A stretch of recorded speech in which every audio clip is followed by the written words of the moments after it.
ਸਨਮਾਨਯੋਗ ਗੁਰੂ ਰੂਪ ਸਾਧ ਸੰਗਤ ਜੀਓ, ਫਤਿਹ ਪ੍ਰਵਾਨ ਕਰਨੇ। ਵਾਹਿਗੁਰੂ ਜੀ ਕਾ ਖਾਲਸਾ, ਵਾਹਿਗੁਰੂ ਜੀ ਕੀ ਫਤਿਹ। ਮਾਰਗ ਦੋ ਮੰਨੇ ਨੇ ਗੁਰੂ ਗ੍ਰੰਥ ਸਾਹਿਬ ਜੀ ਮਹਾਰਾਜ ਨੇ। ਇੱਕ ਰਸਤਾ ਲੋਕ ਦੀ ਸਫਲਤਾ ਹੈ, ਇੱਕ ਰਸਤਾ ਪਰਲੋਕ ਦੀ ਸਫਲਤਾ ਹੈ। ਲੋਕ ਪਰਲੋਕ, ਲੋਕ ਬਾਹਰ ਪਿਆ ਹੈ, ਪਰਲੋਕ ਅੰਦਰ ਹੈ। ਲੋਕ ਦੀ ਸਫਲਤਾ ਜਿਨ੍ਹਾਂ ਤਰੀਕਿਆਂ ਨਾਲ ਹੁੰਦੀ ਹੈ, ਜਿਨ੍ਹਾਂ ਸਾਧਨਾ ਨਾਲ ਹੁੰਦੀ ਹੈ, ਉਹਨਾਂ ਹੀ ਸਾਧਨਾ ਨੂੰ ਅਗਰ ਅੰਦਰ ਜਾਣ ਵਾਸਤੇ ਵਰਤੀਏ ਤਾਂ ਕਹਿੰਦੇ ਨੇ ਢਹਿੰਦੀ ਕਲਾ ਦਾ ਕਾਰਨ ਬਣ ਜਾਂਦੇ ਨੇ। ਚੜ੍ਹਦੀ ਕਲਾ ਤੇ ਢਹਿੰਦੀ ਕਲਾ ਇਕਾਗਰਤਾ ਬਖਸ਼ਣੀ, ਜਿਨ੍ਹਾਂ ਜਿਨ੍ਹਾਂ ਸਾਧਨਾ ਦਾ ਉਪਯੋਗ ਕਰਕੇ ਅਸੀਂ ਸੰਸਾਰ ਵਿੱਚ ਤਰੱਕੀ ਕਰਦੇ ਹਾਂ, ਇਹੀ ਸਾਧਨ ਪਰਮਾਤਮਾ ਦੇ ਮਾਰਗ ਵਿੱਚ ਢਹਿੰਦੀ ਕਲਾ ਦਾ ਕਾਰਨ ਬਣ ਜਾਂਦੇ ਹਨ। ਸੰਸਾਰ ਵਿੱਚ ਤਰੱਕੀ ਅਧਰਮ ਨਾਲ ਵੀ ਹੋ ਸਕਦੀ ਹੈ, ਝੂਠ ਨਾਲ ਵੀ ਹੋ ਸਕਦੀ ਹੈ, ਠੱਗੀਆਂ ਨਾਲ ਵੀ ਹੋ ਸਕਦੀ ਹੈ, ਕਠੋਰਤਾ ਨਾਲ ਵੀ ਹੋ ਸਕਦੀ ਹੈ। ਲੇਕਿਨ ਧਰਮ ਦੇ ਮਾਰਗ ਤੇ ਉન્નਤੀ ਇਹਨਾਂ ਵਸੀਲਿਆਂ ਨਾਲ ਨਹੀਂ ਹੋਵੇਗੀ, ਇਹਨਾਂ ਸਾਧਨਾ ਦੇ ਨਾਲ ਨਹੀਂ ਹੋਵੇਗੀ। ਇਸ ਵਾਸਤੇ ਸੱਚ ਤੱਕ ਪਹੁੰਚਣ ਵਾਸਤੇ ਸਭ ਤੋਂ ਪਹਿਲੇ ਬਾਬੇ ਨੇ ਧਰਮ ਕਹਿ ਦਿੱਤਾ। ਧਰਮ ਲਾਜ਼ਮੀ ਹੈ। ਧਰਮ ਹੀ ਇੱਕ ਸਾਧਨ ਹੈ ਸੱਚ ਤੱਕ ਪਹੁੰਚਣ ਦਾ। ਲੇਕਿਨ ਸੰਸਾਰ ਵਿੱਚ ਸਫਲਤਾ ਬੰਦਾ ਅਧਰਮ ਨਾਲ ਵੀ ਪ੍ਰਾਪਤ ਕਰ ਸਕਦਾ। ਅਧਰਮੀ ਮਨੁੱਖ ਵੀ ਸੰਸਾਰ ਵਿੱਚ ਗਤੀਮਾਨ ਹੋ ਜਾਂਦੇ ਨੇ ਔਰ ਸੰਸਾਰ ਵਿੱਚ ਸਿਖਰਤਾ ਨੂੰ ਛੂਹ ਲੈਂਦੇ ਨੇ। ਲੇਕਿਨ ਜਿਨ੍ਹਾਂ ਜਿਨ੍ਹਾਂ ਵਸੀਲਿਆਂ ਨਾਲ ਕਈ ਦਫਾ ਸੰਸਾਰ ਵਿੱਚ ਤਰੱਕੀ ਮਿਲਦੀ ਹੈ, ਪਰਮਾਰਥ ਦੇ ਰਸਤੇ ਵਿੱਚ ਢਹਿੰਦੀ ਕਲਾ ਦਾ ਕਾਰਨ ਬਣ ਜਾਂਦੇ ਨੇ। ਸੰਸਾਰ ਵਿੱਚ ਝੂਠ, ਫਰੇਬ, ਕਠੋਰਤਾ ਤਰੱਕੀ ਦਾ ਬਾਇਸ ਬਣ ਸਕਦੇ ਨੇ, ਪਰ ਧਰਮ ਦੇ ਮਾਰਗ ਤੇ ਨਹੀਂ। ਸੱਚ ਤੱਕ ਪਹੁੰਚਣ ਵਾਸਤੇ ਇਹ ਬਾਧਾ ਹੈ। ਤੋ ਧਰਮ ਦੀ ਬਹੁਤ ਮੈਂ ਲੰਬੀ ਚੌੜੀ ਵਿਆਖਿਆ ਨਾ ਕਰਾਂ, ਕਿਉਂਕਿ ਕਈ ਦਿਨਾਂ ਤੋਂ ਆਪ ਸਰਵਨ ਕਰ ਰਹੇ ਹੋ। ਜੀਵਨ ਨੂੰ ਕੋਈ ਵਿਸ਼ੇਸ਼ ਤਰਤੀਬ ਦੇਣੀ ਔਰ ਜਾਪ ਜਾਰੀ ਰਹਿਣਾ। ਜਾਪ ਹੈ ਪਰ ਵਿਧੀ ਵਿਧਾਨ ਨਹੀਂ ਤੇ ਗੱਲ ਨਹੀਂ ਬਣੇਗੀ। ਭੋਜਨ ਦੀ ਬੁਰਕੀ ਮੇਰੇ ਮੂੰਹ ਵਿੱਚ ਹੋਵੇ, ਮੈਂ ਥੱਲੇ ਨਾ ਕਰਾਂ, ਭੁੱਖ ਨਹੀਂ ਮਿਟੇਗੀ। ਸਵਾਦ ਆ ਜਾਏਗਾ, ਭੁੱਖ ਨਹੀਂ ਮਿਟੇਗੀ। ਪਾਣੀ ਦਾ ਘੁੱਟ ਸਿਰਫ ਮੇਰੇ ਮੂੰਹ 'ਚ ਹੋਵੇ, ਮੈਂ ਥੱਲੇ ਨਾ ਕਰਾਂ, ਇਹਦੇ ਨਾਲ ਪਿਆਸ ਨਹੀਂ ਬੁਝਣੀ, ਹੋਂਠਾਂ ਦੀ ਖੁਸ਼ਕੀ ਦੂਰ ਹੋ ਜਾਏਗੀ। ਸਤਿਗੁਰ ਦੀ ਬਾਣੀ ਸਿਰਫ ਰਸਨਾ ਤੇ ਹੈ, ਕੁਛ ਵੀ ਨਹੀਂ ਹੋਣਾ। ਸਾਰੀ ਜ਼ਿੰਦਗੀ ਕੋਈ ਪੜ੍ਹਦਾ ਰਹੇ ਔਰ ਕਈ ਪੜ੍ਹਦੇ ਰਹਿੰਦੇ ਨਾ, ਕੋਈ ਤਬਦੀਲੀ ਨਹੀਂ। ਜਿਵੇਂ ਹੁਣ ਭੋਜਨ ਦੀ ਬੁਰਕੀ ਸਿਰਫ ਮੇਰੇ ਮੂੰਹ 'ਚ ਹੋਵੇ, ਮੈਂ ਮੂੰਹ 'ਚ ਹੀ ਰੱਖ ਲਵਾਂ, ਕੰਠ ਤੋਂ ਥੱਲੇ ਨਾ ਕਰਾਂ, ਖੂਨ ਨਹੀਂ ਬਣੇਗਾ, ਪੇਟ ਨਹੀਂ ਭਰੇਗਾ, ਭੁੱਖ ਨਹੀਂ ਮਿਟਣੀ। ਸਤਿਗੁਰੂ ਦੇ ਸ਼ਬਦ ਸਿਰਫ ਰਸਨਾ ਤੇ ਨੇ, ਕੁਛ ਵੀ ਨਹੀਂ ਹੋਏਗਾ। ਚਾਰ ਚਾਰ ਡਿਊਟੀਆਂ ਵੀ ਕਈ ਦਿੰਦੇ ਨੇ ਅਖੰਡ ਪਾਠ ਦੀਆਂ, ਔਰ ਕਈ ਵਿਚਾਰਕ ਜੋ ਮੇਰੀ ਤਰ੍ਹਾਂ ਥੋੜ੍ਹੀ ਜਿਹੀਆਂ ਅਰਥ ਬੋਧ ਨੂੰ ਸਮਝਣ ਦੀ ਕੋਸ਼ਿਸ਼ ਕਰਦੇ ਨੇ, ਸਾਰਾ ਦਿਨ ਵੀ ਪੜ੍ਹਦੇ ਰਹਿੰਦੇ। ਸਤਿਗੁਰ ਦੀ ਬਾਣੀ ਅਗਰ ਸਿਰਫ ਰਸਨਾ ਤੇ ਹੈ, ਕੋਈ ਤਬਦੀਲੀ ਨਹੀਂ ਆਵੇਗੀ। ਇਹ ਤੇ ਜਿਨ ਕੋ ਨਦਰ ਕਰਮ ਹੋਵੇ, ਹਿਰਦੇ ਤਿਨਾ ਸਮਾਣੇ। ਭੋਜਨ ਦੀ ਬੁਰਕੀ ਕੰਠ ਤੋਂ ਥੱਲੇ ਜਾਵੇ, ਪੇਟ ਭਰੇਗਾ, ਭੁੱਖ ਮਿਟੇਗੀ। ਸਤਿਗੁਰ ਦੀ ਬਾਣੀ ਹਿਰਦੇ ਤੱਕ ਪਹੁੰਚੇ ਤਾਂ ਹੀ ਕੋਈ ਰਸ ਬਣੇਗਾ, ਤਾਂ ਹੀ ਕੋਈ ਆਨੰਦ ਬਣੇਗਾ, ਵਰਨਾ ਨਹੀਂ। ਤੋ ਐਸਾ ਦਿਖਾਈ ਦਿੰਦਾ ਕਈਆਂ ਨੇ ਜ਼ਬਾਨ ਤੱਕ ਹੀ ਰੋਕ ਕੇ ਰੱਖੀ ਹੋਈ ਹੈ, ਅੱਗੇ ਨਹੀਂ ਜਾਣ ਦਿੰਦੇ। ਇਸ ਵਾਸਤੇ ਮਨੁੱਖ ਦੇ ਅੰਤਿਸ਼ਕਰਨ ਨੂੰ ਫੋਲ ਕੇ ਵੇਖੀਏ ਤੇ ਸ਼ਬਦ ਕੋਈ ਨਹੀਂ, ਗੁਰਬਾਣੀ ਨਹੀਂ ਹੈ, ਅੰਦਰ ਗਈ ਨਹੀਂ। ਜਿਨ ਕੋ ਨਦਰ ਕਰਮ ਹੋਵੇ, ਹਿਰਦੇ ਤਨਾ ਸਮਾਣੇ। ਜਾਪ ਆਰੰਭ ਹੈ, ਤੇ ਸਹਿਜੇ ਸਹਿਜੇ ਜਾਪ ਅਗਰ ਅੰਦਰ ਜਾ ਰਿਹਾ ਹੈ ਤਾਂ ਤਬਦੀਲੀਆਂ ਆਣਗੀਆਂ ਤੇ ਮਨੁੱਖ ਪਹੁੰਚੇਗਾ ਕਰਮ ਖੰਡ ਤੇ, ਜਿਸ ਦੇ ਬਾਰੇ ਪਾਤਸ਼ਾਹ ਕਹਿੰਦੇ ਨੇ ਕਿ ਲੀਨਤਾ ਨਸੀਬ ਹੋ ਜਾਂਦੀ ਹੈ ਕਰਮ ਖੰਡ ਕੀ ਬਾਣੀ ਜੋਰ। ਇਹ ਬਣਤਰ ਬੜੀ ਜ਼ੋਰ ਵਾਲੀ ਹੈ, ਬਾਣੀ 'ਚ ਜ਼ੋਰ ਆ ਜਾਂਦਾ। ਸਾਡੇ ਦੇਸ਼ ਦੇ ਰਿਸ਼ੀ ਮੁਨੀਆਂ ਨੇ ਕੁਝ ਇਸ ਤਰੀਕੇ ਦੇ ਚੱਕਰ ਚੇਨ ਦੱਸੇ ਨੇ ਕਿ ਇਹ ਬੰਦਾ ਕਰਮ ਖੰਡ ਤੱਕ ਪਹੁੰਚ ਗਿਆ। ਸਾਹਿਬਾਂ ਦੀ ਬਾਣੀ ਵਿੱਚ ਵੀ ਅਨੇਕਾਂ ਇਸ ਤਰ੍ਹਾਂ ਦੇ ਵਾਕ ਆਉਂਦੇ ਨੇ, ਕੁਝ ਮੈਂ ਤੁਹਾਡੇ ਸਾਹਮਣੇ ਰੱਖੇ ਨੇ ਔਰ ਰੱਖਣੇ ਨੇ। ਗੁਜੜਾ ਲੱਧਮ ਲਾਲ ਮੱਥੇ ਹੀ ਪ੍ਰਗਟ ਕੀਆ। ਸਾਹਿਬ ਕਹਿੰਦੇ ਨੇ ਕਿ ਗੁੱਜਾ ਰਤਨ ਸਾਨੂੰ ਲੱਭ ਪਿਆ ਔਰ ਉਹ ਪ੍ਰਗਟ ਹੋ ਗਿਆ।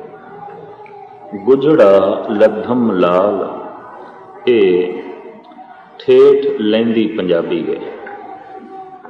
ਭਾਵਲਪੁਰ ਮੀਆਂ ਵਾਲੀ ਜੰਗ ਮਗਿਆਣੇ ਦੀ ਜਿਹੜੀ ਬੋਲੀ ਇਸ ਨੂੰ ਲਹਿੰਦੀ ਪੰਜਾਬੀ ਕਹਿੰਦੇ ਨੇ, ਤੇ ਲਹਿੰਦੀ ਪੰਜਾਬੀ ਦੇ ਬਹੁਤ ਸਾਰੇ ਸ਼ਬਦ ਗੁਰੂ ਗ੍ਰੰਥ ਸਾਹਿਬ ਜੀ ਮਹਾਰਾਜ ਦੇ ਚ ਨੇ। ਗੁਜੜਾ ਲੱਧਮ ਲਾਲ ਮੱਥੇ ਹੀ ਪ੍ਰਗਟ ਕੀਆ।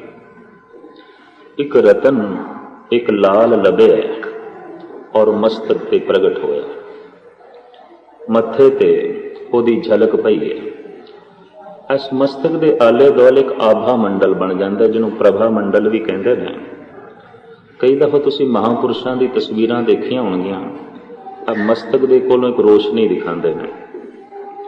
ਇਹਨੂੰ ਸੰਸਕ੍ਰਿਤ ਵਿੱਚ ਕਹਿੰਦੇ ਨੇ ਪ੍ਰਭਾ ਮੰਡਲ, ਆਭਾ ਮੰਡਲ।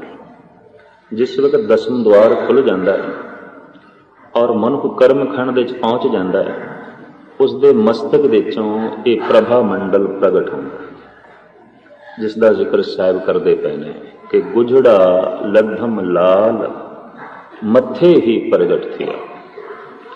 ਮਸਤਕ ਤੋਂ ਹੀ ਇਹ ਲਹਿਰਾਂ ਨਿਕਲਦੀਆਂ ਨੇ, ਮਸਤਕ ਦੇ ਵਿੱਚੋਂ ਹੀ ਇਹ ਨੂਰ ਨਿਕਲਦਾ ਹੈ।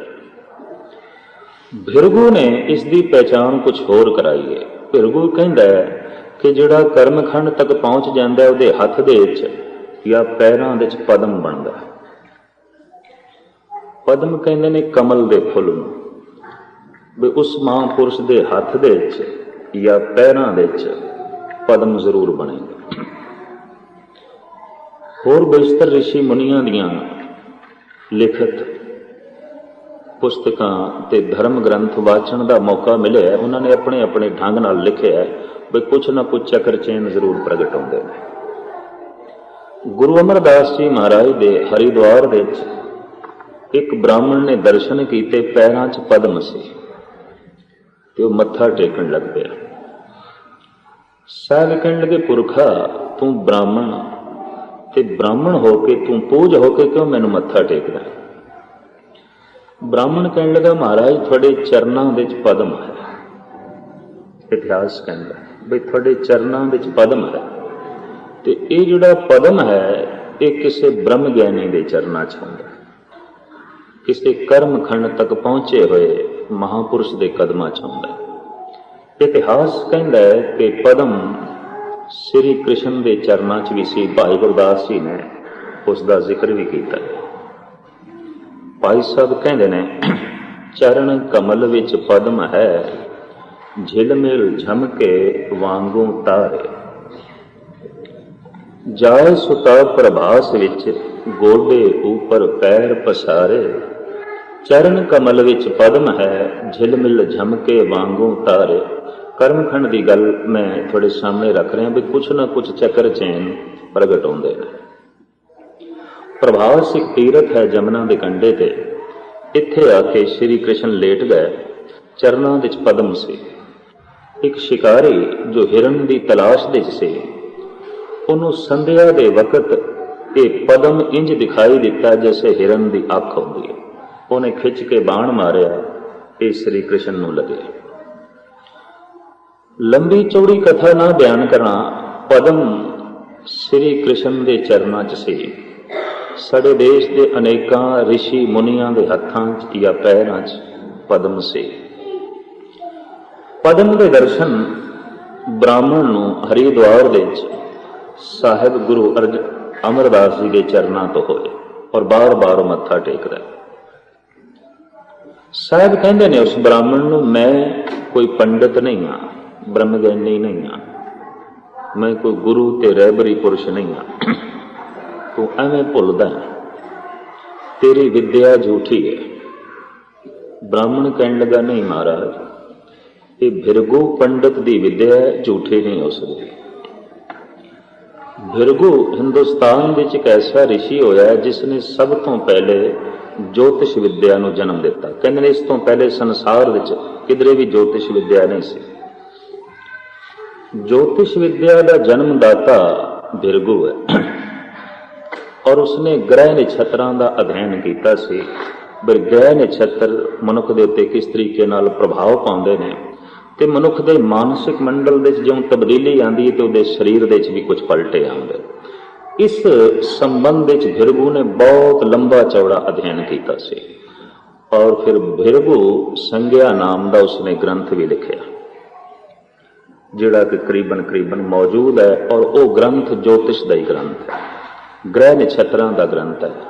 ਹੈਗਾ ਤੇ ਇਹ ਰਿਸ਼ੀ ਮੁਨੀ ਸੀ, ਪਰ ਕਿਸੇ ਹੱਦ ਤੱਕ ਤਬੀਅਤ ਇਸ ਦੀ ਵਿਗਿਆਨਕ ਦੀ ਸੀ, ਸਾਇੰਸਦਾਨ ਦੀ ਸੀ। ਇਹ ਗ੍ਰਹਿ ਨਛੱਤਰਾਂ ਦੀ ਖੋਜ ਵਿੱਚ ਪੈ ਗਏ ਔਰ ਇਸ ਨਤੀਜੇ ਤੇ ਪਹੁੰਚਿਆ ਕਿ ਜਿਸ ਮਨੁੱਖ ਦਾ ਮਨ ਬਿਲਕੁਲ ਟਿਕ ਜਾਂਦਾ ਹੈ, ਜਿਸ ਦਾ ਹਿਰਦਾ ਬਿਲਕੁਲ ਸ਼ੁੱਧ ਹੋ ਜਾਂਦਾ ਹੈ, ਉਹਦੇ ਹੱਥ ਦੇ ਤੇ ਪੈਰਾਂ 'ਚ ਪਦਮ ਬਣਦਾ ਹੈ, ਪਦਮ ਲਾਜ਼ਮੀ ਹੋਵੇਗਾ। ਇਹ ਮਨੋਤ ਹਿੰਦੁਸਤਾਨ ਵਿੱਚ ਅੱਜ ਵੀ ਹੈ ਔਰ ਲੋਕੀ ਕਹਿੰਦੇ ਨੇ ਜੇ ਹੱਥ ਵਿੱਚ ਪਦਮ ਨਹੀਂ ਤੇ ਪੈਰ ਵਿੱਚ ਪਦਮ ਨਹੀਂ, ਇਹ ਰਿਸ਼ੀ ਨਹੀਂ ਹੈ, ਇਹ ਸੰਤ ਨਹੀਂ ਹੈ, ਇਹ ਭਗਤ ਨਹੀਂ ਹੈ। ਕਿਉਂਕਿ ਮਨ ਦੀ ਇਕਾਗਰਤਾ ਦੇ ਨਾਲ ਕੁਛ ਨਾ ਕੁਛ ਤੇ ਪਲਟਾ ਆਉਂਦਾ ਹੈ। ਗੁਜੜਾ ਲੱਧਮ ਲਾਲ ਮੱਥੇ ਹੀ ਪ੍ਰਗਟ ਥਿਆ, ਜਾਂ ਤੇ ਮਸਤਕ ਤੇ ਪ੍ਰਗਟ ਹੋਵੇ, ਪ੍ਰਭਾ ਮੰਡਲ ਬਣੇ, ਤੇ ਜੇ ਪ੍ਰਭਾ ਮੰਡਲ ਵੀ ਨਹੀਂ ਬਣਿਆ ਤੇ ਹੱਥਾਂ 'ਚ ਪਦਮ ਬਣੇ, ਪੈਰਾਂ 'ਚ ਪਦਮ ਬਣੇ। ਵਿਚਾਰ ਜਿਹੜੀ ਮੈਂ ਤੁਹਾਡੇ ਸਾਹਮਣੇ ਰੱਖ ਰਿਹਾ ਗੁਰਬਾਣੀ ਤੇ ਦੇਸ਼ ਦੇ ਹੋਰ ਮਹਾਤਮਾ ਲੋਕਾਂ ਦੇ। ਔਰ ਗੁਰੂ ਗ੍ਰੰਥ ਸਾਹਿਬ ਜੀ ਮਹਾਰਾਜ ਕਰੀਬਨ ਜਗਤ ਦੇ ਸਾਂਝੇ ਗ੍ਰੰਥ ਨੇ। ਇੱਕ ਸਾਂਝਾ ਜਿਹਾ ਧਰਮ ਲੈ ਕੇ ਗੁਰੂ ਗ੍ਰੰਥ ਸਾਹਿਬ ਜੀ ਮਹਾਰਾਜ ਅੱਗੇ ਚੱਲਦੇ ਨੇ। ਇਹਦੇ ਵਿੱਚ ਸਿਰਫ ਇੱਕ ਟੋਲਾ ਨਹੀਂ ਆਉਂਦਾ, ਅੱਲਾ ਦੀ ਬੰਦਗੀ ਕਰਨ ਵਾਲਾ ਵੀ ਕੁਝ ਲੱਭ ਸਕਦਾ ਹੈ, ਰਾਮ ਦੀ ਧੁਨ ਅਲਾਪਣ ਵਾਲਾ ਵੀ ਗੁਰੂ ਗ੍ਰੰਥ ਸਾਹਿਬ ਦੇ ਚੋਂ ਕੁਝ ਲੱਭ ਸਕਦਾ ਹੈ, ਕ੍ਰਿਸ਼ਨ ਦਾ ਭਗਤ ਵੀ ਗੁਰੂ ਗ੍ਰੰਥ ਸਾਹਿਬ ਤੋਂ ਕੁਝ ਪ੍ਰੇਰਨਾ ਲੈ ਸਕਦਾ ਹੈ। ਇੱਥੇ ਬਕਾਇਦਾ ਸ਼ਬਦ ਨੇ, ਧਨ ਧਨ ਓ ਰਾਮ ਬੇਨ ਬਾਜੇ, ਮਧੁਰ ਮਧੁਰ ਧੁਨ ਅਨਹਦ ਗਾਜੇ।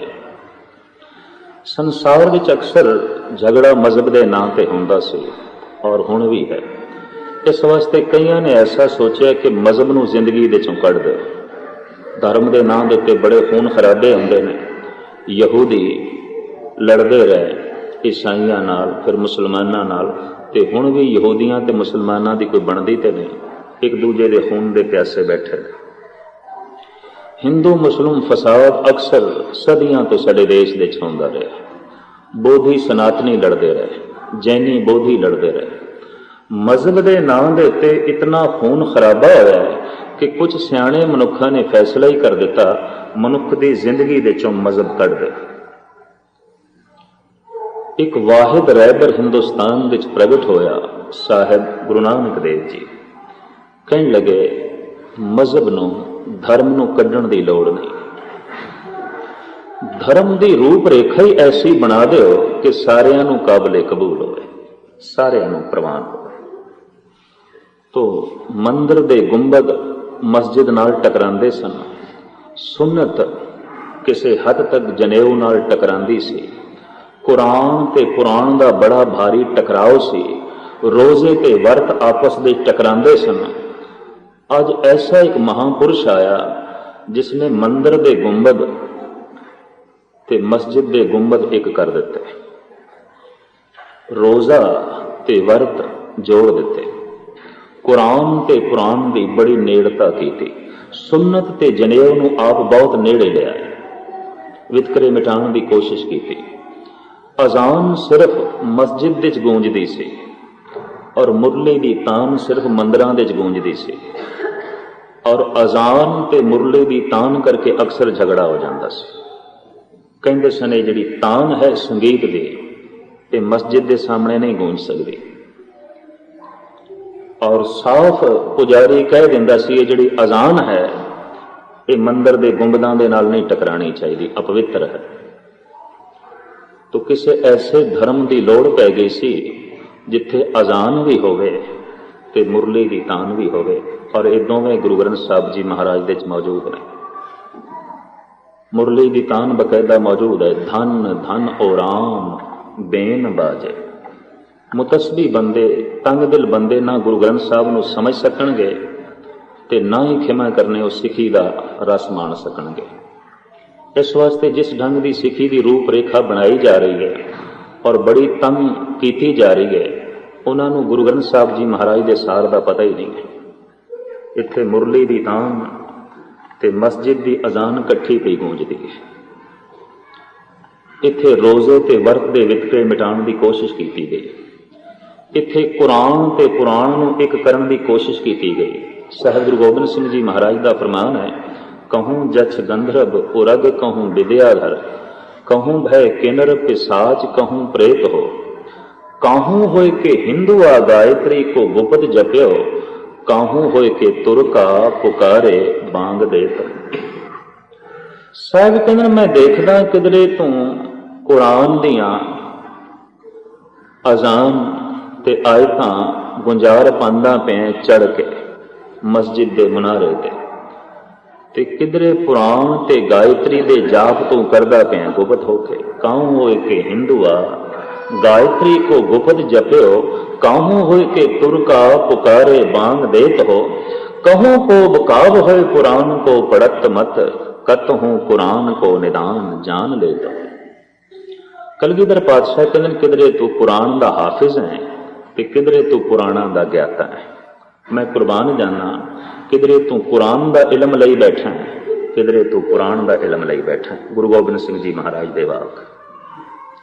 साहिब गुरु नानक देव जी महाराज ने जगत के सामने एक ऐसा धर्म रखा जो सारे जगत वास्ते काबिले कबूल होवे, प्रवान होवे। तो मुरली दी तान दे नाल भी नफरत ना होवे थां दे दिती गई। धन धन बन खंड बिंदरा बना, जै खेले श्री नारायणा, बेन बजावे गोधन चरे, नामे का स्वामी आनंद करे। मुरली बज रही है बिंदरा बन दे तट ते, धन है ओ मां देव की जिसदा ए पुत्र है, धन धन तू माता देव की जह ग्रह रमैये कमलापति। धन धन मेघा रुमावली, धन धन कृष्ण ओडे कामली। ये सारे वाक गुरु ग्रंथ साहब जी महाराज विच मौजूद। फिर अजान भी है, बेनमाजा कुत्तिया ए ना भली रीत, कदे चलना आया पंजे वक्त मसीद। हुण 5 टाइम असी कोई मसीद विच नहीं जाते। जे मसीद का अर्थ तुसी गुरुद्वारा करो तो असी कोई 5 टाइम थोड़ी आते हैं, 2 टाइम होंगे। इत्थे सानू आ गया 2 टाइम की, ये 5 टाइम का लिखा है। तो सीधा ये उपदेश मुसलमान वास्ते, ऐ नमाज तो हीणे कुत्ते, बेनमाजा कुत्तिया ए ना भली रीत, कदी चलना आया पंजे वक्त मसीद, उठ फरीदा उजू साज, सुबह नमाज गुजार, जो सिर साई ना निवे सो सिर कप उतार।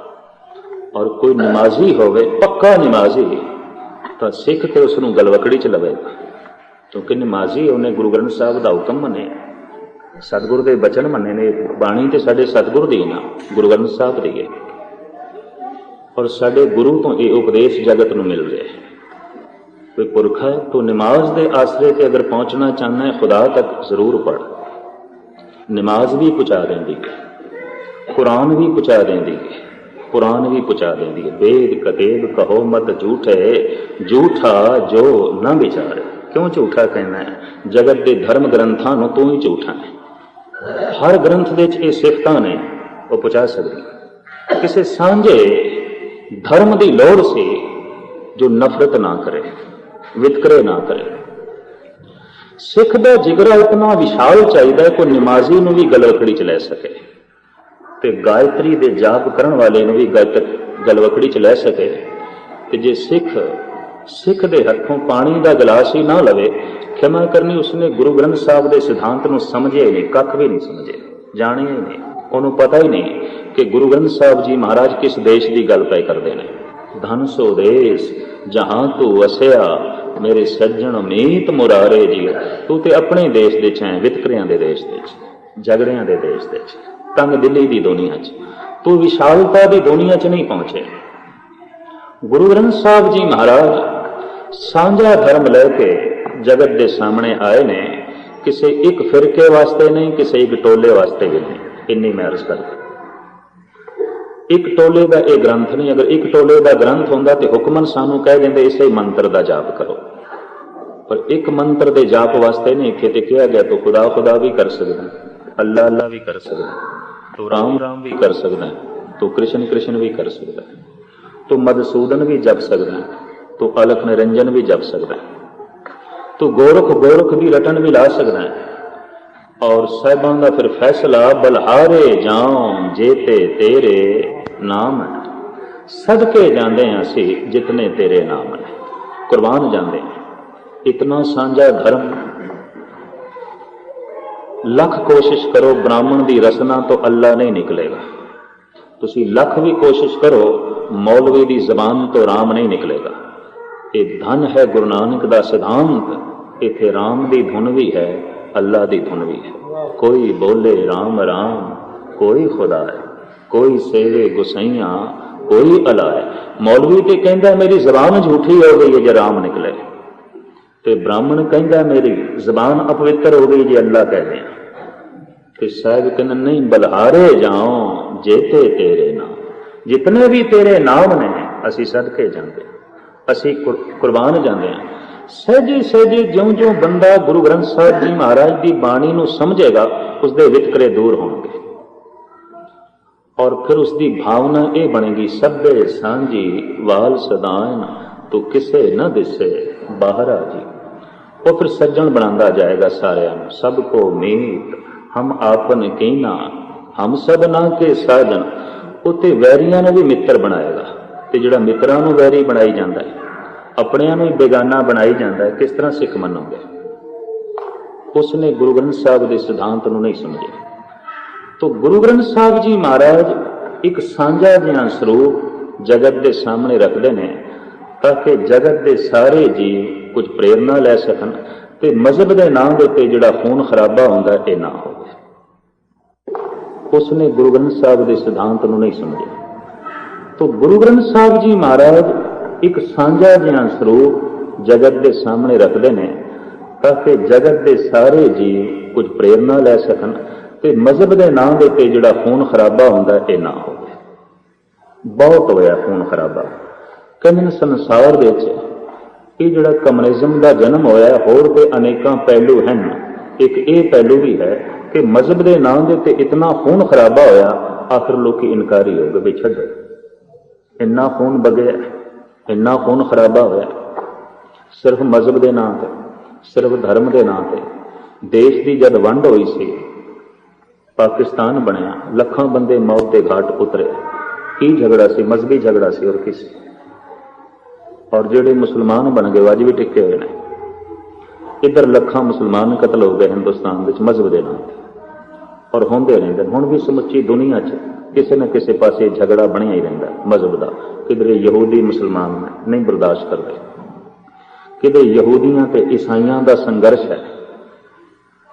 ਔਰ ਯਹੂਦੀਆਂ ਨੇ ਕਿਸੇ ਹੱਦ ਤੱਕ ਈਸਾ ਨੂੰ ਸੂਲੀ ਤੇ ਚਾੜਿਆ ਸੀ, ਹਾਲਾਂਕਿ ਈਸਾ ਦਾ ਜਨਮ ਵੀ ਯਹੂਦੀਆਂ ਦੇ ਘਰ ਵਿੱਚ ਸੀ।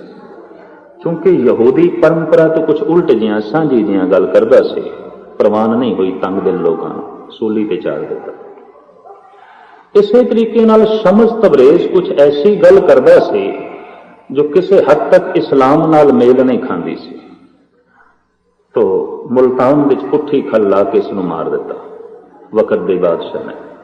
ਸਰਮਦ ਦਿੱਲੀ ਦੀ ਗਲੀਆਂ ਵਿੱਚ ਕੁਝ ਐਸੀ ਗੱਲ ਕਰਦਾ ਸੀ ਜਿਹੜੀ ਔਰੰਗਜ਼ੇਬ, ਜੋ ਬੜਾ ਤੰਗ ਦਿਲ ਦਾ ਮਾਲਿਕ ਸੀ, ਨਹੀਂ ਚੰਗੀ ਲੱਗੀ। ਉਹਨੂੰ ਕਤਲ ਕਰ ਦਿੱਤਾ। ਉਹਦੀ ਕਬਰ ਬਣੀ ਪਈ ਹੈ ਜਾਮਾ ਮਸਜਿਦ ਦੇ ਕੋਲ। ਤੰਗ ਦਿਲ ਮਨੁੱਖਾਂ ਨੇ ਇਸ ਤਰ੍ਹਾਂ ਦੇ ਵਿਸ਼ਾਲ ਜਿਗਰੇ ਵਾਲੇ ਬੰਦਿਆਂ ਨੂੰ ਪ੍ਰਵਾਨ ਨਹੀਂ ਕੀਤਾ, ਕਬੂਲ ਨਹੀਂ ਕੀਤਾ। साईं बुल्ले शाह का जब जिगरा बड़ा विशाल होया तो इन्हों कहा गया भी तू गल खुल के कर, कहता नहीं जे जाहिर करा इसरार ताही सारे भुल जावन तकरार ताई, फिर मारन बुल्ले यार थाई थे गुप्ती बात सुखींदी। कहता नहीं जिहड़ी गल मैं जानी है जे मैं कह दिया फिर जगत नाल मेरी बननी कोई नहीं, ते मैनू मारनगे। ये तंग दिल बंदे, ये मुतसबी बंदे जिन्हों ने गल नूं समझे।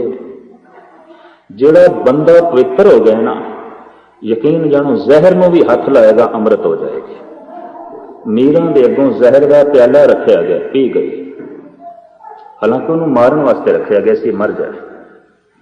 अंदर मन इतना टिकिया से, इतने टिकाऊ च बैठी सी, उसके पति नहीं कि जहर का प्याला भेजिया राणे ने, उदयपुर के राणे ने, क्योंकि थां थां ते गीत गान लग पई सी। इतना भजन और इतनी लीनता हो गई कि घर वालियां इसकी लीनता नहीं चंगी लगी। राजपूतां दा घर सी, पड़वे की गल सी, और ये महाराणी सरे आम गीत गान लग पई सी, उन्होंने नहीं चंगी लगी ये गल। जहर का प्याला भेजिया और आखे चरणामृत है, श्री कृष्ण के चरणों का जल है, पी गए। और कहने ने जहर अमृत बन गया, उसका अंत नहीं होया। पुरखा तू सिख दे हथ का कड़ा प्रसाद ना लाया आके भी ये तो झूठा हो गया, तो पवित्र हो गया। नहीं, तू आप ही झूठा है। प्रसाद ते पवित्र जिस दे उत्ते आनंद साहब का पाठ हो गया और जो सतगुरां की हजूरी च रखा गया तो अजे भी नहीं पवित्र होया, तो सिर्फ तू ही पवित्र। इस तरह के वितकरिਆਂ ਨੂੰ जन्म उन्होंने मनुखा ने दिता है जिन्होंने कख भी बाणी की बोध नहीं, बाणी की समझ नहीं, बाणी में समझने की कोशिश भी नहीं की। पुरखा इत्थे पे करीबन करीबन तू ऐसा सिद्धांतिक नुकता रख कि मुसलमान भी तेरे नाल बगलगीर हो सके। अगर ये वितकरा गुरु अर्जन देव जी रखते तो मेरे ख्याल हरिमंदिर साहब की नींह रखने वास्ते फिर साईं मियाँ मीर नूं कतई ना कहते भी पुरखा तू रख। अज का कोई मुतसबी आउंदा तो उन्हें कह देना सी साईं मियाँ मीर के हथों ते पानी नहीं पीना, नहीं कौन रखवाया। पर नहीं, मेरे पातशाह ने नहीं पत्थर रखा। इस सूफी फकीर तो जो मुसलमान से जिहदा रटन अल्लाह अल्लाह हुंदा सी, जो कुरान का हाफिज सी। खैर मैं इतनी अर्ज करा, ज्यों ज्यों बाणी मनुख के अंदर वसेगी कुछ तब्दीलियां ऐसियां आणगियां जो संसार नाल मेल नहीं खाणगे। जिगरा बड़ा विशाल होगा, दिमाग बड़ा विशाल होगा, तंग दिली मिटेगी और विशालता बहुत वड्डी दया नूं जन्म देगी। ऐसे वास्ते गुरु नानक देव जी महाराज मक्के भी चले गए बई जिहड़ी गल मैं हरिद्वार के ब्राह्मणों नूं दसी है, सुमेर पर्वत के जोगियां नूं दसी है, ये गल मक्के के हाजियां नूं भी दसांगा, उन्हां दी झोली भी भर जाए, उन्होंने भी कुछ मिल जाए। इतनी वड्डी दया वितकरा नहीं है। उत्थे भी पहुंच गए और जिथे हरिद्वार के ब्राह्मणों नाल चर्चा करते हैं, मक्के के हाजियां नाल भी चर्चा करते हैं। समुचे अरब देशों च मुसलमान सन और कई साल मेरे पातशाह ने अरब देशों का रटन किया। अगर वितकरे वाली गल कर दे तो मरदाना मुसलमान से इतनी मैरज कर दे। मैं जन्म साखी एक दिन पढ़ रहा सी, मरदाने की घर वाली मरदाने ते ताने मारदी है भी मुस्लिम बीबियां अक्सर कहदियां ने भी तेरा जिहड़ा पति है एक हिंदू फकीर के पिछे रबाब चुकी फिरदा है, इस्लाम की नक कटा दी। मरदाने की घर वाली ने ये मरदाने नूं बोल गए भी लोग इंज कहते हैं भी तेरा खसम एक हिंदू फकीर के पिछे रबाब चुकी फिरदा है। फिर मरदाना कहता फिर तू की आख्या, तू की जवाब दिता भी मैं तो कुछ नहीं आख्या, भी तू कहा कर जिहदे पिछे मैं रबाब चुकी फिरदा ना हिंदू है ना मुसलमान है। गुरु नानक ने साफ कहा ना हम हिंदू ना मुसलमान, अल्लाह राम के पिंड परां। यही गल कबीर ने कही है। असी वितकरियां दे च नहीं जींदे, असी तंग दिली दे च नहीं जींदे। भी तू कहा कर जिहदे पिछे मैं रबाब चुकी फिरदा वो हिंदू मुस्लिम नहीं है, वो किसी जात पात के चक्कर दे च नहीं है। अज किसी को पुछो ना तो मनुख ने अपने ते बहुत सारे पर्दे जोड़े है। मनुख की वास्तव दे च कहो कबीर ए राम की अंश, जस कागज पर मिटे न मनस। पर मर्दाने की घरवाली ने एक दूजा सवाल खड़ा कर दिता, जे वाकई बाबा नानक हिंदू मुसलमान के वितकरे तो उच्चा है तो फिर साडे घर भोजन छके कभी नहीं छके, अज पता चल जाना है।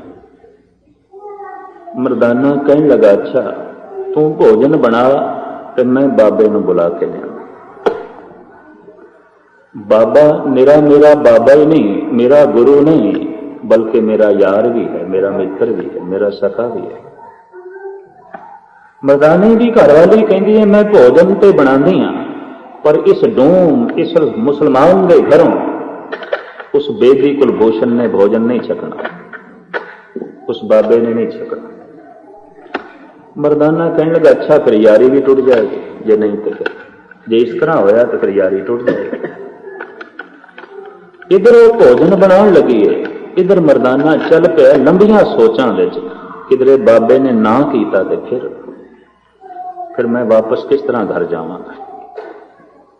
तरह तरह दियां सोचां च सिर्फ 100 कदम चले, रस्ते विच साहिब गुरु नानक मिल पए मुस्कुरांदे। ते सतगुरु पुछदे ने, मर्दाने किधर चले हैं? मर्दाना हाथ जोड़ के पूछता है, पातशाह आप किथे जा रहे हो? साहिब कहने लगे, सानू अज भुख लगी ते साडा दिल करदा है भोजन तेरे घर छकीए, चल। रो पिया मर्दाना, कहंदा घरवाली दे बचनां नाल ते मन विच दराड़ पैदा हो गई सी, पर जाने जान तुसी सतगुरु दराड़ दूर कर दित्ती। तुसी वाकई वितकरियां तो उच्चे हो, तुसी वाकई हिंदू मुसलमान दी दुनिया तो उच्चे हो, तुसी वाकई मजहबी दुनिया तो बहुत उच्चे हो, तंग दिली तो बहुत उच्चे हो। गुरु नानक ने जगत के सामने एक बड़ा विशाल धर्म रखा है, सूरज रखा है, और उस सूरज नूं हुण लोकी घर विच छुपाउण दी कोशिश पे करदे ने, छुपेगा नहीं। इतनी मैरज करा ये थोड़े निक्के जिहा कोठे विच नहीं आण लगा, इत्थे विशाल सूरज है ते सूरज उत्ते कोई दावा नहीं कर सकता। भावें साइंस बड़ी तरक्की कर गई है, पर अजे तक किसी ने यह नहीं आख्या भी ये सूरज रशियन है या अमेरिकन है या हिंदुस्तानी है, पाकिस्तानी है या चीनी है। सूरज के उत्ते किसी का दावा नहीं। यह गल वखरी है कि अपनी बोली के मुताबिक सन आखन, आफ्ताब आखन, रवि आखन, सूरज आखन, यह गल वखरी है, पर दावा तो किसी का नहीं ना। यकीन जानो, जे सूरज ते दावा नहीं हो सकता तो सूरजां दे महासूरज गुरु नानक ते भी दावा नहीं हो सकता। इतनी महनत कर वो तो सांझे, और एक सांझा जिहा धर्म जगत के सामने रखे। उन्होंने जिथे सुमेर पर्वत के जोगियां नूं समझाना है, वली कंधारी नूं भी समझाना है। उन्होंने जिथे हरिद्वार के ब्राह्मणों नूं समझाना है, मक्के के हाजियां नूं भी समझाना है। उन्होंने जिथे आम सन्यासी ते संतां कोल जाना है, उत्थे सूफी फकीरां कोल भी गए, वो नेक पुरुषों कोल भी बैठे ने, और वो राक्षसां दे कोल भी बैठे। वो तो ऐसा सूरज जिसने हर घर दे रोशनी करनी सी ते कीती। सूरज वितकरियां नाल रोशनी नहीं देंदा, भाई हिंदू के घर चानना करना है तो मुसलमान के घर नहीं, हिंदुस्तान में रोशनी देनी है तो पाकिस्तानियों को नहीं। सूरज का यह वितकरा नहीं कि चाइना भी सिर्फ प्रकाश करना है तो रूस के नहीं करना, सब जगह समग्र। तो महापुरुष समग्र होंगे हैं। गुरु नानक देव जी महाराज ने जगत के सामने पहली दफा एक सांझी दृष्टि रखी, ताकि मजहब के नाम के जितने खून खराबे होंगे ये ना। ते सतगुरु ने तो कोशिश की हिंदू मुस्लिम ही नाल लड़न, ते सिख ही सिख नाल लड़ पाए। ते कख समझिया उसने बाणी की खाक समझे। सतगुरु ने तो हिंदू मुस्लिम के वितकरे दूर करने की कोशिश की थी, ते सिख ही सिख के विचकार वितकरे खड़े कर दे गए। क्षमा करनी हो तो बाणी के अजे नेड़े ही नहीं आया, बाणी इसके अंदर वसे बहुत दूर की गल है, बड़ी दूर की गल। जैसे जैसे बाणी अंदर वसदी वितकरे खत्म होंगे, दुबदा मिटती है, विशालता का जन्म होता है। और ऐसा मनुख इंज जगत वास्ते साझा हो जाता है जिवें सूरज साझा है, जिवें वगदी हुई पवन सांझी है, जिवें ग्रह नक्षत्र सांझे ने, जिवें चंद्रमा साझा है। इस तरह वो मनुख साझा हो जाता है, और उसकी कोशिश होती है सारियां नूं मित्र बनाना। सबको मीत हम आपन कीना, अगला मित्र बने भावे ना बने, उन्हें मित्र समझना। सबको मीत हम आपन कीना, हम सब नाम के साजन। ते जिहड़ा बंदा कदम कदम दे उत्ते वैरी बनाया जाए, दुश्मन बनाई जाए, गलियां दे कक भी दुश्मन कर छड़े ते नरक दे जी रहा। ते जिन्हें कदम कदम दे उत्ते मित्रां नूं जन्म दिता है, बस उही स्वर्ग विच है, उही आनंद विच है। कोशिश करिया करो, वितकरे एक पासे, दुश्मनी एक पासे। ते कई दफा मैं देखदा जिस गुरुद्वारे च आके सारी दुश्मनी मिटानी है, लोकी दुश्मनी का केंद्र ही गुरुद्वारे नूं बना लैंदे। जिथे आके सारे वितकरे खत्म कर देने, जात पात मिटा देनी है, उसे नूं जात का केंद्र बना देंदे, उसे नूं वितकरे का केंद्र बना देंदे।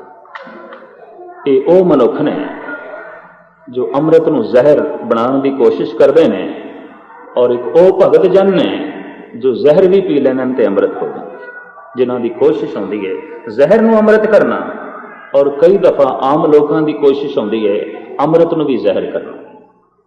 तो मैं अर्ज कर रहा सी, ज्यों ज्यों मनुख के अंदर नाम बाणी का वासा होंदा है, रब्बी रस पैदा होंदा है, ते ज्यों पहुंचदा है कर्म खंड तक, संसार के रहबरी पुरुषों ने कहा उत्थे कुछ चिन्ह प्रगट होणगे।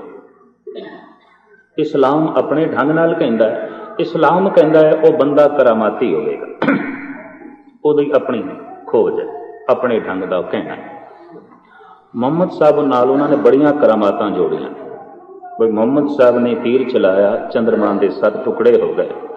मुहम्मद साहब एक खड्डे विच छुप गए, क्योंकि पिछे बहुत वड्डी सेना आ रही सी, मकड़ी ने जाला तन दिता, उत्थे छुप गए।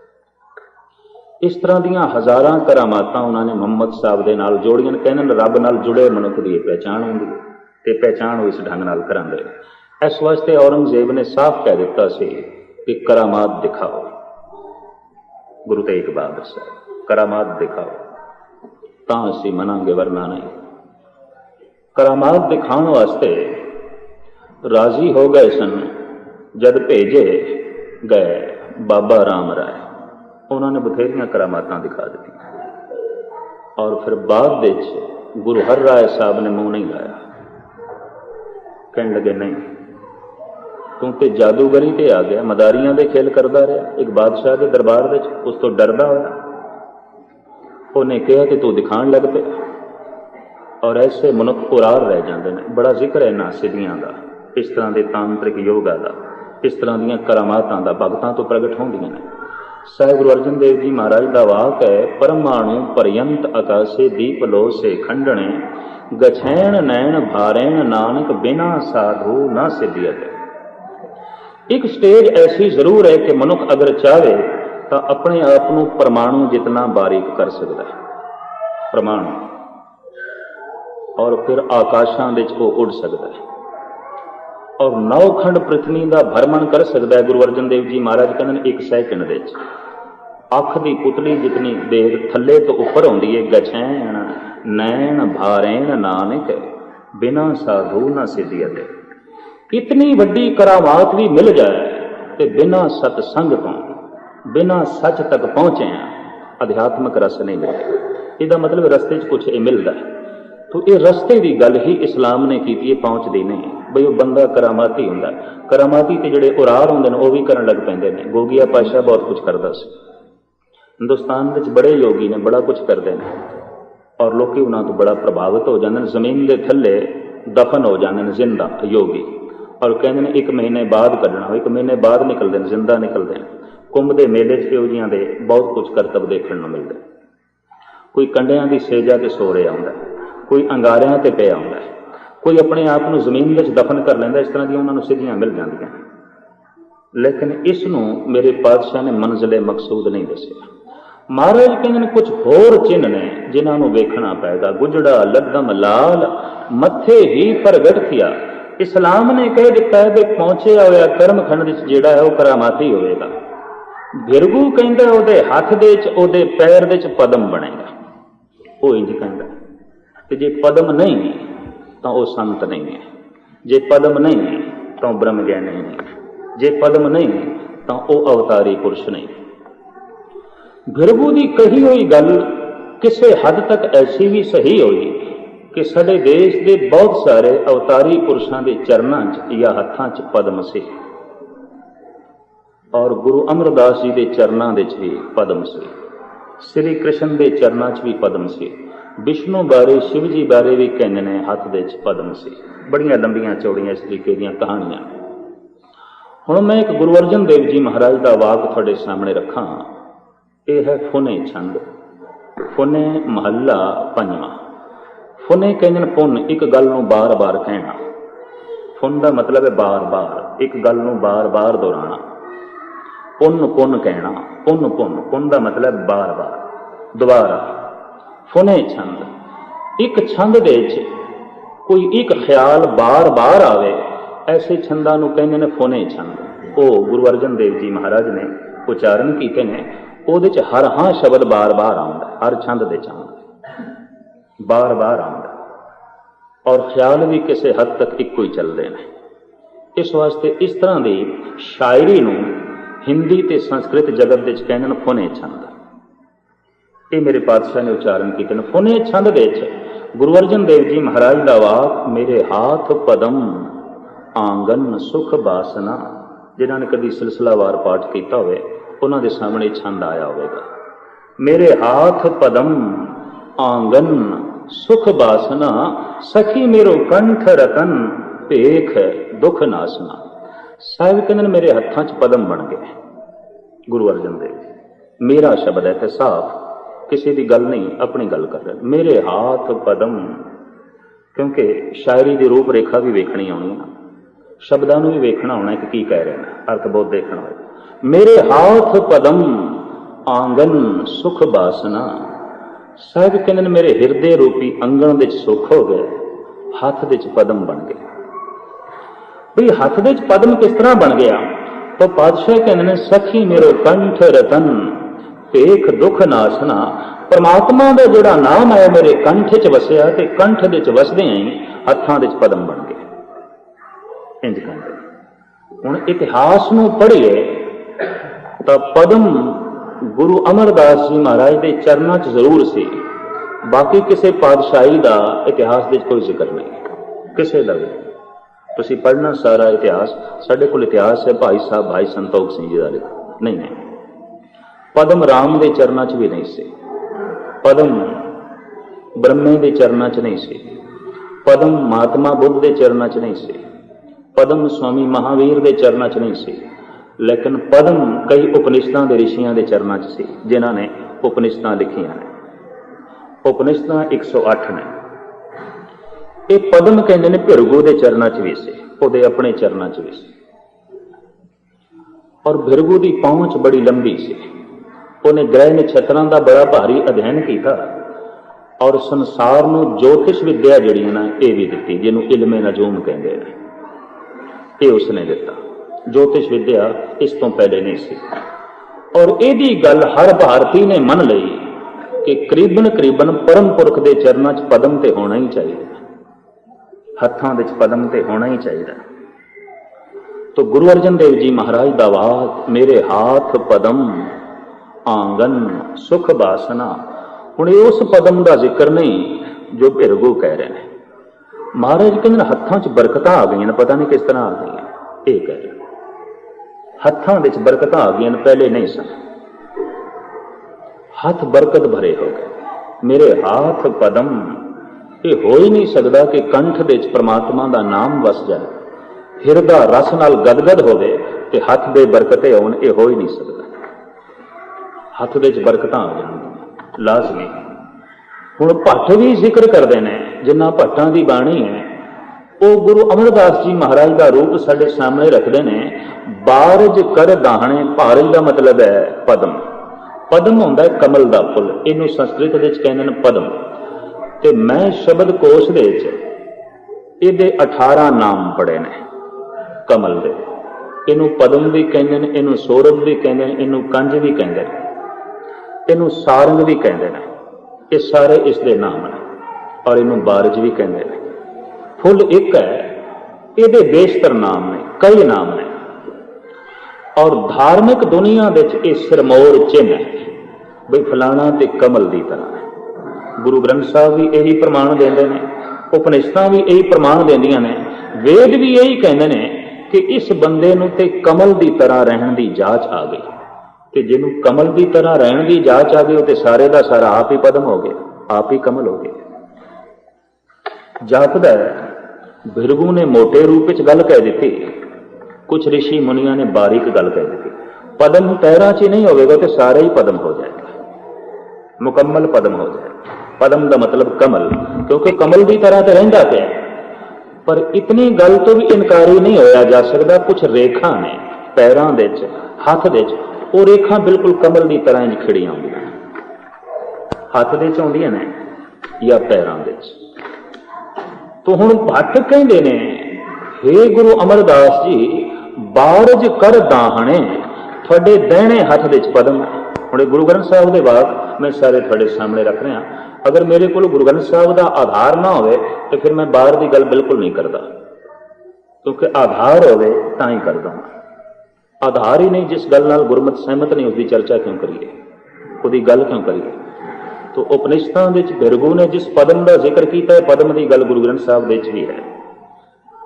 और गुरु अर्जन देव जी ते खुले रूप में कहते हैं, मेरे हाथ पद्म आंगन सुख बासना, सखी मेरे कंठ रतन पेख दुख नासना।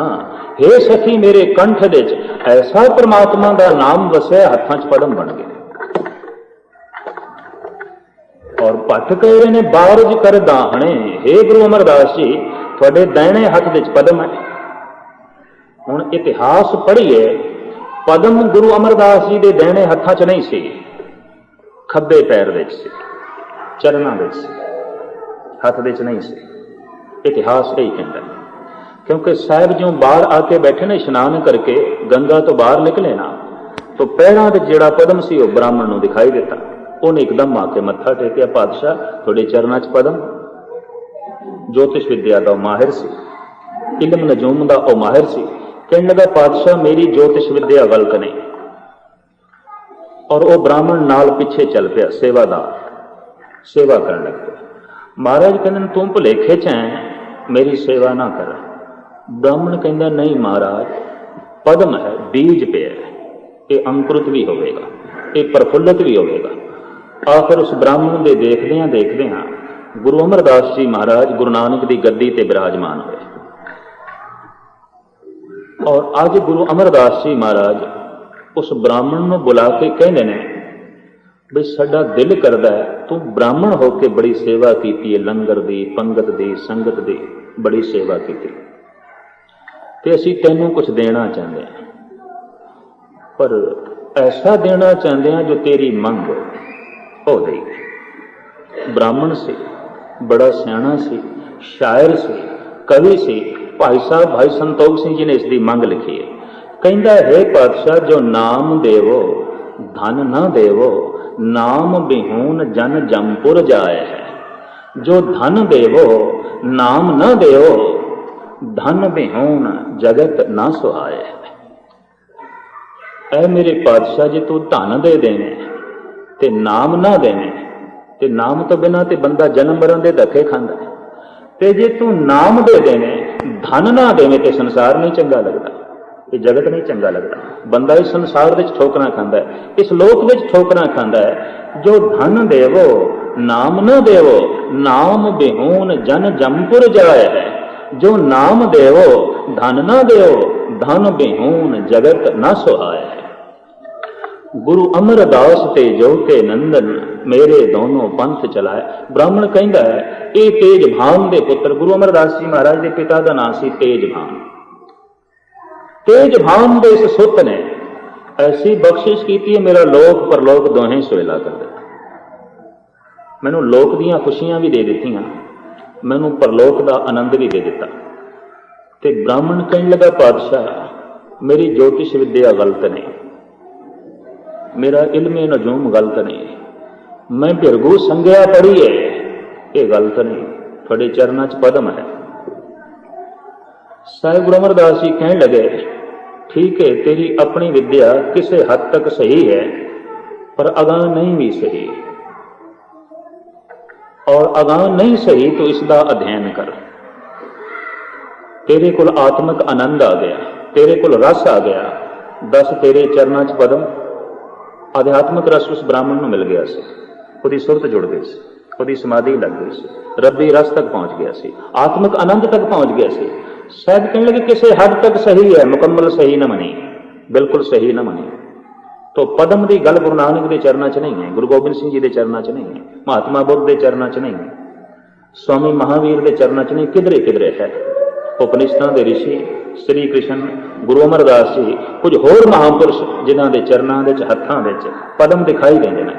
ਤੋ ਭੱਟ ਕਹਿੰਦੇ ਨੇ, ਹੇ ਗੁਰੂ ਅਮਰਦਾਸ ਜੀ, ਬਾਰਜ ਕਰ ਦਾਹਣੇ ਸਿੱਧ ਸਨ ਮੁਖ ਮੁਖ ਜੋ ਹੈ। ਬਈ ਤੁਹਾਡੇ ਦਾਹਿਣੇ ਹੱਥ ਵਿੱਚ ਬਾਰਜ ਹੈ, ਪਦਮ ਹੈ, ਤੇ ਸਿੱਧੀਆਂ ਬੈਠੀਆਂ ਨੇ ਸਾਹਮਣੇ। ਰਿੱਧ ਬਸੇ ਬਾਵਾਂਗ ਜੋ ਤੀਨ ਲੋਕਾਂਤਰ ਮੋਹੇ।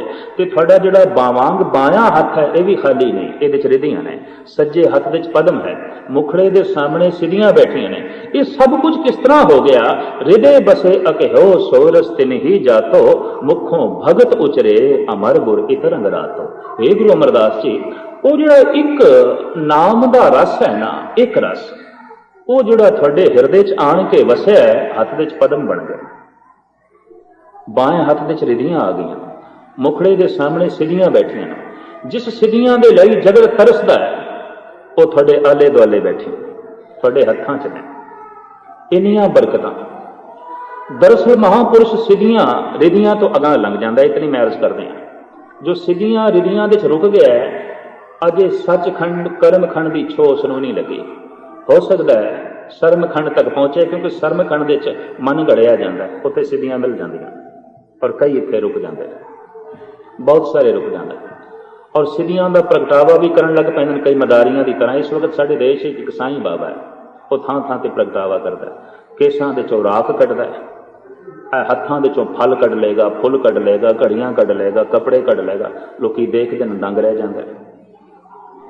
ਮੈਨੂੰ ਇੱਧਰ ਮਦਰਾਸ ਜਾਣ ਦਾ ਮੌਕਾ ਮਿਲਿਆ ਵਿਸਾਖੀ ਤੇ ਇੱਕ ਮਾਤਾ ਕਹਿਣ ਲੱਗੇ, ਗਿਆਨੀ ਜੀ, ਅਜੋਕੇ ਯੁੱਗ ਦੇ ਅਵਤਾਰੀ ਪੁਰਸ਼ ਨੇ ਸਾਈਂ ਬਾਬਾ। ਮੈਂ ਕਿਹਾ ਗੱਲ ਹੈ, ਮੈਂ ਬੜਿਆਂ ਦੀ ਸੰਗਤ ਕੀਤੀ ਤੇ ਬੜੇ ਧਰਮ ਗ੍ਰੰਥਾਂ ਦਾ ਅਧਿਐਨ ਵੀ ਕੀਤਾ, ਪਰ ਅਜੇ ਤੱਕ ਮੈਨੂੰ ਇਹ ਨਹੀਂ ਪਤਾ ਚੱਲ ਸਕਿਆ ਪੂਰਨ ਸੰਤ ਕੌਣ ਹੈ ਤੇ ਕਿਹੜਾ ਨਹੀਂ। ਅਜੇ ਤੱਕ ਕਈਆਂ ਤੋਂ ਧੋਖਾ ਵੀ ਖਾ ਜਾਈਦਾ, ਕੱਖ ਨਹੀਂ ਪਤਾ ਚੱਲਦਾ। ਤੈਨੂੰ ਕਿਸ ਤਰ੍ਹਾਂ ਪਤਾ ਚੱਲ ਗਿਆ ਪੂਰਨ ਅਵਤਾਰੀ ਪੁਰਸ਼ ਨੇ? ਤੇਰੇ ਕੋਲ ਕਿਹੜਾ ਪੈਮਾਨਾ? ਤੂੰ ਕਿਹੜੇ ਮੀਟਰ ਨਾਲ ਨਾਪ ਲਿਆ? ਮੈਨੂੰ ਕਹਿਣ ਲੱਗੇ, ਤੁਹਾਨੂੰ ਨਹੀਂ ਪਤਾ ਉਹਦੇ ਕੇਸਾਂ 'ਚ ਰਾਖ ਨਿਕਲਦੀ ਹੈ, ਹੱਥਾਂ 'ਚੋਂ ਰਾਖ ਨਿਕਲਦੀ, ਔਰ ਉਹ ਹਜ਼ਾਰਾਂ ਬੰਦਿਆਂ ਦੇ ਸਾਹਮਣੇ ਕੱਢਦਾ। ਮੈਂ ਕਿਹਾ ਇਹ ਤੇ ਮੈਨੂੰ ਪਤਾ ਹੈ, ਪਰ ਜੇ ਤੂੰ ਸਿਰਫ ਰਾਖ ਦੇ ਹੀ ਦਰਸ਼ਨ ਕਰਨੀ ਹੈ ਤਾਂ ਹਿੰਦੁਸਤਾਨ ਦੇ ਵਿੱਚ ਘਰ ਘਰ ਦੇ ਚੁੱਲ੍ਹਿਆਂ 'ਚ ਬਥੇਰੀ ਰਾਖ ਪਈ ਹੈ, ਜਿਤਨੀ ਦਰਸ਼ਨ ਕਰਨੀ ਹੈ ਰੱਜ ਕੇ ਕਰ ਲੈ। ਮਹਾਂਪੁਰਸ਼ ਦੀ ਇਹ ਕੋਈ ਪਹਿਚਾਣ ਨਹੀਂ ਕਿ ਉਹਦੇ ਕੇਸਾਂ 'ਚੋਂ ਰਾਖ ਨਿਕਲੇ, ਉਹਦੇ ਹੱਥਾਂ 'ਚੋਂ ਰਾਖ ਨਿਕਲੇ। ਤੇ ਮਦਾਰੀਆਂ ਦਾ ਕੰਮ ਹੈ। ਨਾਟਕ ਚੇਟਕ ਕੀਏ ਕੁਕਾਜਾ, ਪ੍ਰਭ ਲੋ ਗਨ ਕੇ ਆਵਤ ਲਾਜਾ। ਮਨ ਦੀ ਇਕਾਗਰਤਾ ਤੇ ਹੋ ਗਈ, ਹਿਰਦੇ ਦੀ ਸ਼ੁੱਧੀ ਨਹੀਂ ਹੋਈ। ਸਰਮਖੰਡ ਵਿੱਚ ਹਿਰਦੇ ਦੀ ਸ਼ੁੱਧੀ ਨਹੀਂ ਆਉਂਦੀ, ਸਿਰਫ ਮਨ ਦੀ ਇਕਾਗਰਤਾ ਹੋ ਗਈ। ਸਿਰਫ ਬੁੱਧੀ ਸਹੀ ਫੈਸਲੇ ਦਿੰਦੀ ਹੈ, ਸਿਰਫ ਚੇਤਾ ਕਰੀਬਨ ਸਹੀ ਪਾਸੇ ਰਾਗਬ ਹੁੰਦਾ ਹੈ, ਲੇਕਿਨ ਪੂਰਨ ਤੌਰ ਤੇ ਸ਼ੁੱਧੀ ਨਹੀਂ ਹੁੰਦੀ, ਅਸ਼ੁੱਧੀ ਬਣੀ ਰਹਿੰਦੀ ਹੈ, ਪਿੱਛੇ ਮੁੜਨ ਦੀ ਸੰਭਾਵਨਾ ਬਣੀ ਰਹਿੰਦੀ ਹੈ। ਉਹ ਜਿਹੜੀਆਂ ਸਿੱਧੀਆਂ ਰਿੱਧੀਆਂ ਨੇ ਭਟਕਾ ਕੇ ਰੱਖ ਦਿੰਦੀਆਂ ਨੇ, ਔਰ ਇੱਥੇ ਆ ਕੇ ਮਨੁੱਖ ਧਾਗੇ ਤਵੀਜ਼ਾਂ ਦੇ ਚੱਕਰ 'ਚ ਵੀ ਪੈ ਜਾਂਦਾ, ਇਹਨਾਂ ਨੇ ਕੰਮੀਆਂ ਗੱਲਾਂ 'ਚ ਵੀ ਪੈ ਜਾਂਦਾ, ਔਰ ਇੱਥੋਂ ਲੋਕੀ ਅਕਸਰ ਮੋੜਾ ਖਾ ਜਾਂਦੇ ਨੇ। ਤੋ ਖੈਰ, ਭੱਟ ਕਹਿ ਰਹੇ ਨੇ, ਹੇ ਗੁਰੂ ਅਮਰਦਾਸ ਜੀ, ਉਹ ਇੱਕ ਰਸ ਪਰਮਾਤਮਾ ਦਾ ਤੁਹਾਡੇ ਹਿਰਦੇ 'ਚ ਵਸਿਆ ਹੈ। ਤੁਹਾਡੇ ਦਾਹਿਣੇ ਹੱਥ ਦੇ 'ਚ ਪਦਮ ਬਣ ਗਏ, ਔਰ ਖੱਬੇ ਹੱਥ ਦੇ 'ਚ ਰਿੱਧੀਆਂ, ਮੁਖੜੇ ਦੇ ਸਾਹਮਣੇ ਸਿੱਧੀਆਂ। ਤੁਸੀਂ ਇਹਨਾਂ ਦੇ 'ਚ ਲੀਨ ਨਹੀਂ ਹੋ, ਇਹ ਤੁਹਾਡੇ ਪਿੱਛੇ ਨੇ। ਗੁਰੂ ਗੋਬਿੰਦ ਸਿੰਘ ਜੀ ਮਹਾਰਾਜ ਦਾ ਇੱਕ ਵਾਕ ਮੈਂ ਤੁਹਾਡੇ ਸਾਹਮਣੇ ਰੱਖਾਂ, ਜਿਸ ਤੋਂ ਪਤਾ ਚੱਲੇਗਾ ਮੇਰੇ ਪਾਤਸ਼ਾਹ ਕਿਤਨੇ ਅਗਾਨ ਹੈ। ਕ੍ਰਿਸ਼ਨਾ ਅਵਤਾਰ ਦੇ ਅੰਦਰ ਇਹ ਸਤਿਗੁਰੂ ਦਾ ਇੱਕ ਛੰਦ ਹੈ, ਦਸਮ ਗ੍ਰੰਥ ਵਿੱਚ। ਮਹਾਰਾਜ ਇੱਥੇ ਕਹਿੰਦੇ ਨੇ, ਜੋ ਕਿਛ ਇੱਛ ਕਰੋ ਧਨ ਕੀ ਤੋ ਚਲਿਓ, ਧਨ ਦੇਸਨ ਦੇਸ ਤੇ ਆਵੇ, ਔ ਸਭ ਰਿੱਧਨ ਸਿੱਧਨ ਪੇ ਹਮਰੋ ਨਹੀਂ ਨੈਕ ਹਿਆ ਲਲਚਾਵੇ। ਸ੍ਰੀ ਮੁਖਵਾਕ ਪਾਤਸ਼ਾਹੀ ਦਸਵੀਂ। ਸਾਹਿਬ ਕਹਿੰਦੇ ਨੇ, ਹੇ ਅਕਾਲ ਪੁਰਖ, ਤੇਰਾ ਨਾਮ ਜਪਦਿਆਂ ਜਪਦਿਆਂ ਮੈਂ ਇਸ ਨਤੀਜੇ ਤੇ ਪਹੁੰਚਿਆ ਕਿ ਅੰਦਰ ਹੁਣ ਧਨ ਦੀ ਮੰਗ ਨਹੀਂ।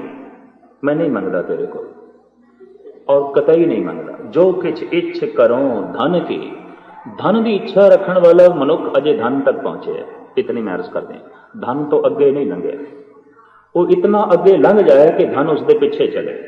ਪਰ ਜੇ ਉਹ ਧਨ ਦੇ ਪਿੱਛੇ ਚੱਲ ਰਿਹਾ ਜੇ ਧਰਮੀ ਨਹੀਂ, ਇਤਨੀ ਮੈਂ ਅਰਜ਼ ਕਰਦੇ ਹਾਂ। ये पहचान है। जो धन के पिछे चल रहे अजे धर्मी नहीं, कि जो धर्म के पिछे चल पैंदा है धन उसके पिछे चलता है। तो साहब कह रहे हैं जो किछ इच्छे करो धन की, तो चलियो धन देसन देश ते आवे। देसां देशांतरां तो धन दियां पंडां आप ही चल के आ रही हैं मेरे पिछे, मैनूं लोड़ भी नहीं, मेरी इच्छा भी नहीं, मैं इच्छा भी नहीं की। जो किछ इच्छे करो धन की, तो चलियो धन देसन देश ते आवे। और सब रिद्धन सिद्धन पे हमरो नहीं नैक हिया ललचावे। साधु संत रिधियां सिद्धियां चाहते ने, हे अकाल पुरख ना मैं मंगदा ना ही मैनूं चाहिए, मैनूं लोड़ ही नहीं, मैं कतई इन्हां रिधियां सिद्धियां दा मुतलाशी नहीं, मैनूं नहीं चाहिए। जिस वक्त मेरे पातशाह पाउंटा साहब 10वें ग्रंथ की रचना कर रहे सन, उत्थे लिखिया है सतगुरां ने पाउंटा साहब विच 52 कवि भी उत्थे ही नाल सन। एक दिन शिकार खेडते खेडते सतगुरु बहुत दूर चले गए तो दोपहरां ढल गईयां, शाम नूं जो वापस आण लगे तो गर्मियां के दिन सन, हिंदुस्तान की गर्मी।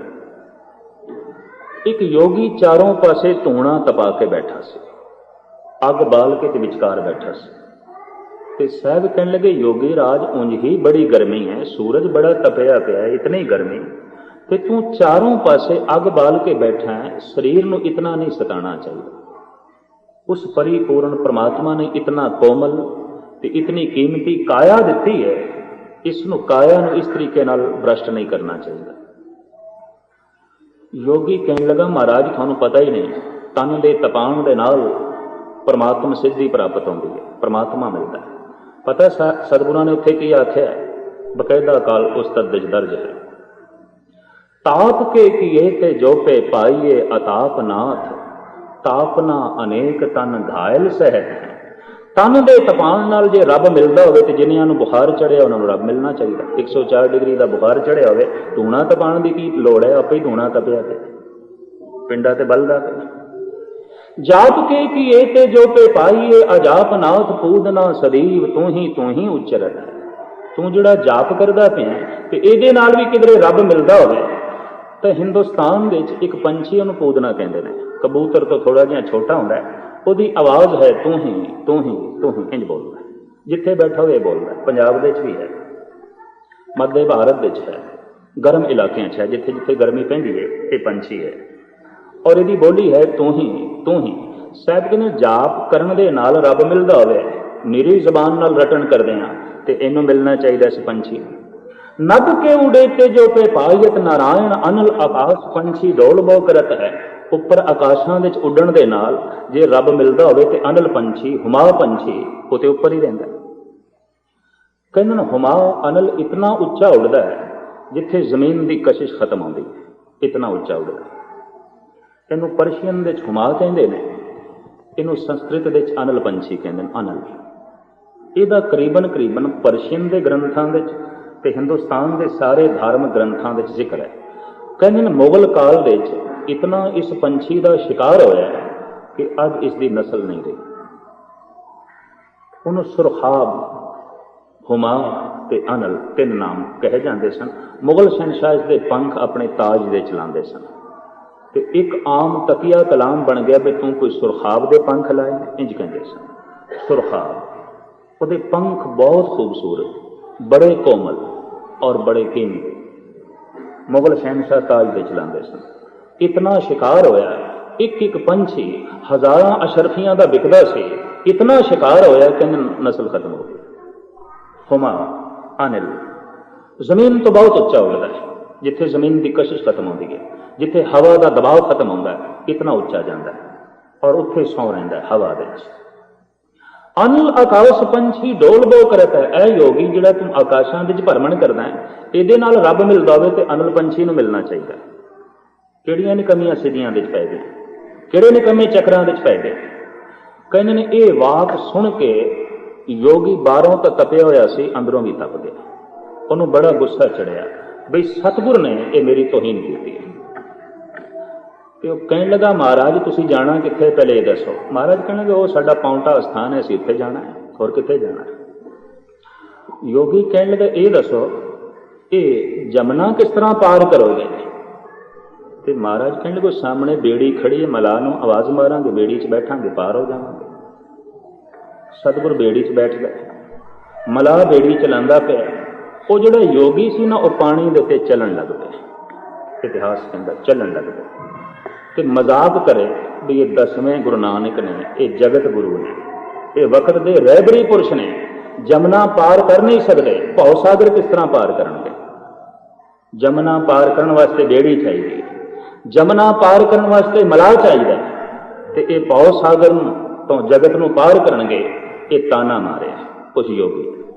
ਥੋੜੀ ਦੇਰ ਤੋਂ ਬਾਅਦ ਸਤਿਗੁਰ ਪਾਰ ਹੋ ਗਏ, ਜੋਗੀ ਵੀ ਪਾਰ ਹੋ ਗਏ। ਪਾਤਸ਼ਾਹ ਨੇ 4 ਦਮੜੇ ਉਸ ਯੋਗੀ ਦੀ ਹਥੇਲੀ ਤੇ ਰੱਖੇ, ਉਸ ਮਲਾਹ ਦੀ ਹਥੇਲੀ ਤੇ ਰੱਖੇ। ਮਲਾਹ ਨੇ ਪੈਰਾਂ ਤੇ ਕਦਮ ਬੋਸੀ ਕੀਤੀ, ਸਤਿਗੁਰ ਨੇ ਉਸ ਨੂੰ ਅਸੀਸ ਦਿੱਤੀ। ਤੇ ਫਿਰ ਮਹਾਰਾਜ ਉਸ ਯੋਗੀ ਨੂੰ ਕਹਿੰਦੇ ਨੇ, ਇਹ ਦੱਸ, ਇਹ ਜਿਹੜਾ ਤੂੰ ਪਾਣੀ ਦੇ ਉੱਤੇ ਚੱਲ ਕੇ ਆਇਆ, ਇਹ ਤੇ ਦੱਸ, ਇਹ ਸਿੱਧੀ ਤੈਨੂੰ ਕਿਵੇਂ ਮਿਲੀ?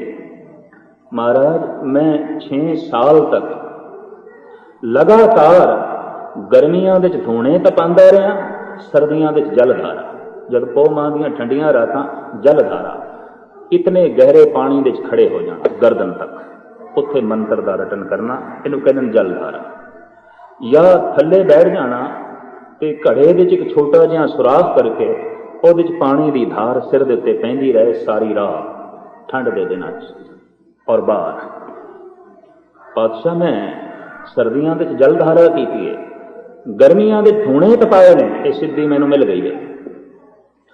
ਮਹਾਰਾਜ ਕਹਿਣ ਲੱਗੇ ਤੇਰੇ 6 ਸਾਲ ਦੀ ਜਿਹੜੀ ਤਪੱਸਿਆ ਹੈ ਨਾ, ਉਹਦੀ ਕੀਮਤ 4 ਦਮੜੇ, ਇਸ ਤੋਂ ਜ਼ਿਆਦਾ ਕੁਛ ਨਹੀਂ। ਅਸੀਂ 4 ਦਮੜੇ ਦਿੱਤੇ ਨੇ, ਜਮਨਾ ਤੋਂ ਪਾਰ ਹੋ ਗਏ। ਤੂੰ 6 ਸਾਲ ਦੀ ਤਪੱਸਿਆ ਅੱਗੇ ਕੀਤੀ ਹੈ, ਜਮਨਾ ਤੋਂ ਪਾਰ ਹੋਇਆ, ਤੇ ਜਿਹੜਾ ਕੰਮ 4 ਦਮੜਿਆਂ ਨਾਲ ਆਉਂਦਾ ਹੈ, ਜ਼ਿੰਦਗੀ ਦੇ 6 ਸਾਲ ਨਹੀਂ ਬਰਬਾਦ ਕਰਨੇ ਚਾਹੀਦੇ, ਭ੍ਰਸ਼ਟ ਨਹੀਂ ਕਰਨੇ ਚਾਹੀਦੇ। ਅਸੀਂ ਸੰਸਾਰ ਦੀ ਜ਼ਿੰਦਗੀ ਭ੍ਰਸ਼ਟ ਨਹੀਂ ਕਰਨੀ।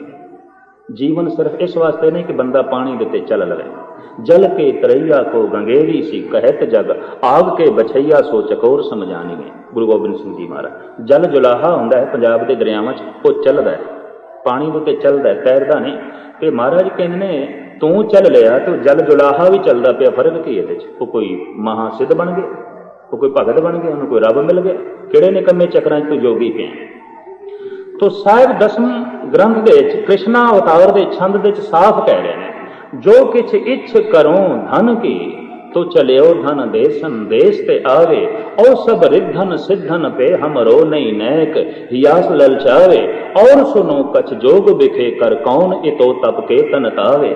ਸਾਹਿਬ ਕਹਿੰਦੇ ਨੇ ਹੇ ਅਕਾਲ ਪੁਰਖ ਹੋਰ ਸੁਣ, ਇੰਜ ਪੈ ਗੱਲ ਕਰਦੇ ਨੇ ਆਮਣੇ ਸਾਹਮਣੇ, ਇਹ ਰੱਬ ਹੋਰ ਵੀ ਸੁਣ ਲੈ, ਮੈਂ ਯੋਗ ਸਾਧਨਾ ਨਹੀਂ ਕਰਨੀ। ਕੌਣ ਧੂਣੇ ਤਪਾਵੇ, ਕੌਣ ਪ੍ਰਾਣਾਯਮ करे और कौन जलधारा करे, मैं कोई योग साधना करने ਨੂੰ ਤਿਆਰ नहीं। और सुनो कछ जोग बिखे कर कौन, इतो तप के तन तावे।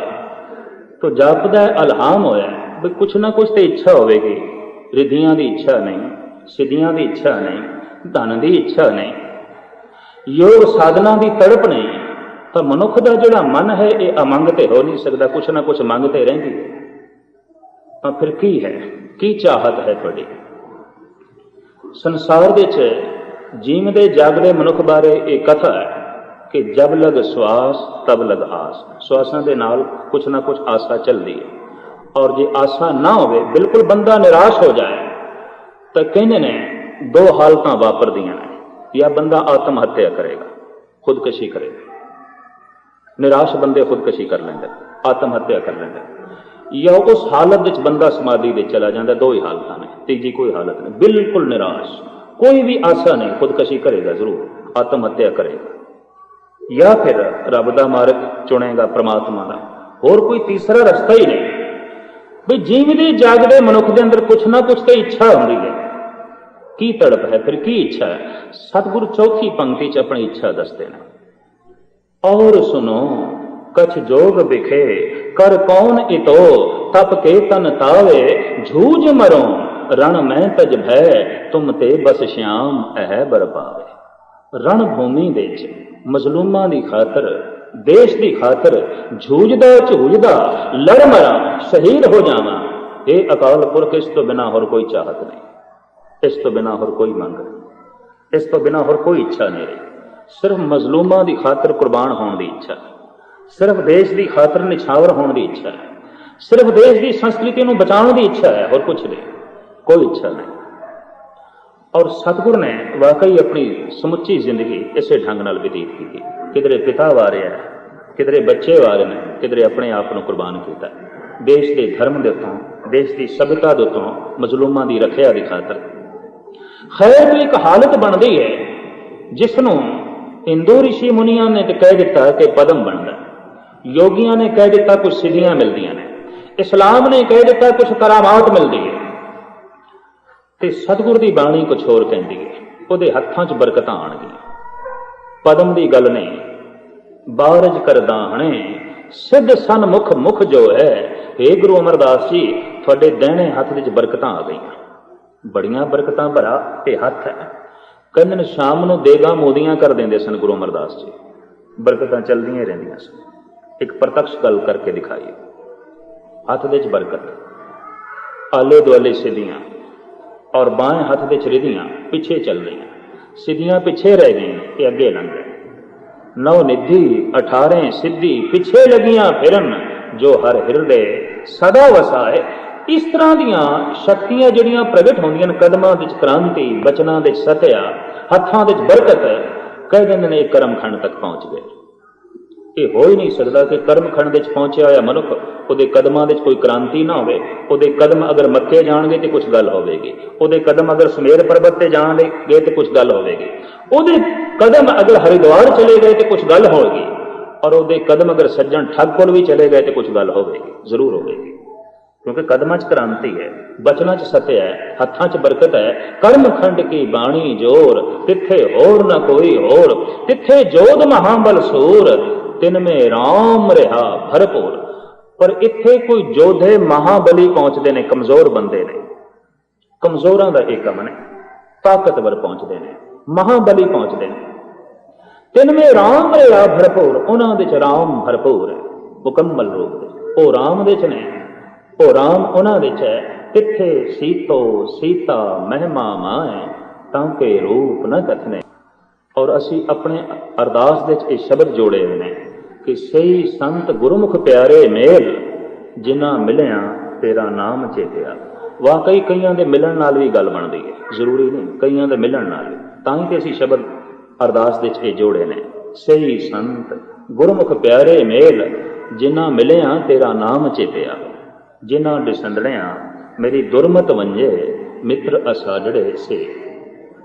शिव जी लोचदा ऐसे पुरुष नूं, ब्रह्म ज्ञानी को खोजे महसुर, ब्रह्म ज्ञानी आप परमेश्वर। शिव जी कहता है, हे प्रभु किसी ब्रह्म ज्ञानी के दर्शन करा।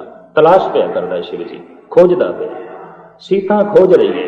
राम मंग करते हैं, हे प्रभु किसी ऐसे पुरुष के दर्शन करा जो कर्म खंड पहुंच गया, जो बख्शिश के खंड पहुंच गया। तो बख्शिश के खंड पहुंचा होया मनुख जो अपने अंदर झाक मारदा है ते अपने विच रमिया होया वो परमात्मा नूं वेखदा है ते खुद नूं परमात्मा दे व्यापक वेखदा है। इस वास्ते साहब कह देंगे ने कि सचखंड वसे निरंकार। उत्थे पहुंच के निरंकार ते व्यक्ति विच कोई फर्क नहीं रह जाता। और उत्थे पहुंचे हुए कोई कर्म खंडियां दा मेल मिला, कोई सचखंडियां दा मेल मिला। जो सचखंड तक पहुंचे ने परमात्मा दे ते उन्हां दे कोई भेद नहीं रह जाता। भगत कबीर कहते हैं, अब तो जाए चढ़े सिंहासन, मिले हैं सारंग पानी, राम कबीरा एक भय हैं कोई न सके पछाने। हुण कबीर राम हो गया है, राम कबीर हो गया है। गुर कृपा जय नर को कीनी, तय जुगत पछाने, नानक लीन भयो गोबिंद स्यों, ज्यों पानी संग पानी। इत्थे गोबिंद विच लीनता ऐसे नसीब हो गई जैसे नदियां सागर विच समा जांदियां ते सागर दा रूप हो जांदियां ने। पंज खंडां दी तुच्छ बुद्धि अनुसार मैं थोड़े सामने व्याख्या रखी है। इतनी मैं अर्ज करदे हां, ये पंज खंडां दी विचार कोई समाप्त ना समझना। इंज कह लो समा समाप्त है, या मेरी विचार करने की जिहड़ी समर्थ है वो समाप्त है, शब्द नहीं समाप्त। बंदा करोड़ां जन्म भी धारण कर लवे, गुरु नानक दे किसी शब्द को समाप्त नहीं किया जा सकता। किस तरह समाप्त करेगा? बंदे च ताकत ही नहीं है, बंदे च समर्था नहीं है, इसके लंबे चौड़े विस्तार ने। ਜਿਤਨੀ ਕੁ ਸੂਝ ਗੁਰੂ ਨੇ ਦਿੱਤੀ ਸੀ, ਤੇ ਦਾਵਾ ਮੇਰਾ ਨਹੀਂ ਕਿ ਮੈਂ ਸਹੀ ਵਿਚਾਰਾਂ ਤੁਹਾਨੂੰ ਸੁਣਾਈਆਂ ਨੇ, ਐਸਾ ਮੇਰਾ ਦਾਵਾ ਵੀ ਨਹੀਂ। ਜਿਤਨੀ ਸੂਝ ਸੀ, ਜਿਤਨੀ ਸਮਝ ਸੀ, ਇਹਨਾਂ ਪੰਜਾਂ ਖੰਡਾਂ ਦੀ ਕੁਝ ਗੱਲ ਮੈਂ ਤੁਹਾਡੇ ਸਾਹਮਣੇ ਰੱਖੀ ਹੈ।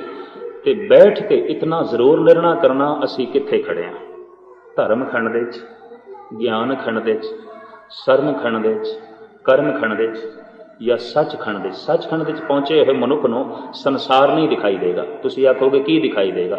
ਸਭ ਗੋਬਿੰਦ ਹੈ, ਸਭ ਗੋਬਿੰਦ ਹੈ, ਗੋਬਿੰਦ ਬਿਨ ਨਹੀਂ ਕੋਈ। ਉਹਨੂੰ ਇਹ ਦਿਖਾਈ ਦੇਗਾ। ਉਹਨੂੰ ਬੰਦੇ ਨਹੀਂ ਦਿਖਾਈ ਦੇਣਗੇ, ਗੋਬਿੰਦ ਦਿਖਾਈ ਦੇਗਾ। ਉਹਨੂੰ ਪਸ਼ੂ ਪੰਖੀ ਨਹੀਂ ਦਿਖਾਈ ਦੇਣਗੇ, ਗੋਬਿੰਦ ਦਿਖਾਈ ਦੇਗਾ। ਸਭ ਗੋਬਿੰਦ ਹੈ, ਸਭ ਗੋਬਿੰਦ ਹੈ, ਗੋਬਿੰਦ ਬਿਨ ਨਹੀਂ ਕੋਈ। ਸੱਚਖੰਡ ਤੱਕ ਪਹੁੰਚਿਆ ਪੁਰਸ਼। ਕਹਿੰਦੇ ਗੋਬਿੰਦ ਤੋਂ ਬਿਨਾਂ ਹੋਰ ਹੈ ਹੀ ਨਹੀਂ, ਕਿੱਥੇ ਸੰਸਾਰ ਹੈ ਹੀ ਨਹੀਂ। ਸੂਰਜ ਨਹੀਂ ਦਿਖਾਈ ਦਿੰਦਾ, ਰੱਬ ਦਿਖਾਈ ਦਿੰਦਾ। ਚੰਦਰਮਾ ਨਹੀਂ ਦਿਖਾਈ ਦਿੰਦਾ, ਰੱਬ ਦਿਖਾਈ ਦਿੰਦਾ। ਪਸ਼ੂ ਪੰਖੀ ਨਹੀਂ ਦਿਖਾਈ ਦਿੰਦੇ, ਗੋਬਿੰਦ ਦਿਖਾਈ ਦਿੰਦਾ। ਮਨੁੱਖ ਨਹੀਂ ਦਿਖਾਈ ਦਿੰਦੇ, ਗੋਬਿੰਦ ਦਿਖਾਈ ਦਿੰਦਾ। ਪਹੁੰਚ ਗਿਆ ਇਹ ਮਨੁੱਖ ਸੱਚਖੰਡ ਤੱਕ। ਮੇਰੇ ਪਾਤਸ਼ਾਹ ਬਖਸ਼ਿਸ਼ ਕਰਨ, ਸਾਡੀ ਵੀ ਦ੍ਰਿਸ਼ਟੀ ਉਹ ਬਣੇ ਕਿ ਹਰ ਪਾਸੇ ਗੋਬਿੰਦ ਹੀ ਗੋਬਿੰਦ ਦਿਖਾਈ ਦੇਵੇ, ਔਰ ਜ਼ਿੰਦਗੀ ਦਾ ਜਿਹੜਾ ਇਹ ਮੁੱਖ ਮਕਸਦ ਹੈ, ਇਸ ਨੂੰ ਅਸੀਂ ਪ੍ਰਾਪਤ ਕਰ ਸਕੀਏ। ਤੁਛ ਬੁੱਧੀ ਅਨੁਸਾਰ ਇਹ ਵਿਚਾਰਾਂ ਤੁਹਾਡੇ ਸਾਹਮਣੇ ਰੱਖੀਆਂ ਨੇ। ਬਾਕੀ ਜਿਵੇਂ ਹੋਰ ਕੋਈ ਖੁੱਲੀ ਵਿਚਾਰ ਕੱਲ ਆਰੰਭ ਹੋਈ ਤੁਹਾਡੇ ਸਾਹਮਣੇ ਰੱਖਾਂਗੇ। ਅੱਜ ਇੱਥੇ ਹੀ ਸਮਾਪਤੀ। ਬੁੱਲ ਚੁੱਕ ਲੇਖੇ ਮਾਂ ਦੀ ਯਾਚਨਾ। ਵਾਹਿਗੁਰੂ ਜੀ ਕਾ ਖਾਲਸਾ, ਵਾਹਿਗੁਰੂ ਜੀ ਕੀ ਫਤਿਹ।